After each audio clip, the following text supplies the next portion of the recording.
একজন পরিচালক, একজন নায়ক, একজন নায়িকা দিয়ে আসলে তৈরি হয় না। একটা সিনেমা তৈরি হইতে অনেক অনেক মানুষ লাগে।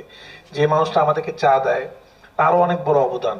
কারণ ওই ঠিক সময় যদি আমাদেরকে চাটা না দেয়, কফিটা না দেয়, ভাতটা না দেয়, যে প্লেটটা ধোয় সেও আমাদের ফ্যামিলি।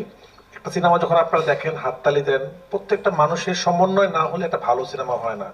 একজন ডিরেক্টর একা একটা ভালো সিনেমা বানাতে পারে না। যে ড্রাইভারটা ভোর ৩টার দিকে ঘুম থেকে উঠে আমাদের আর্টিস্টদের বাসা থেকে আর্টিস্টদেরকে তুলে সবার আগে আসে এবং সবার লাস্টে সে বাসায় যায়।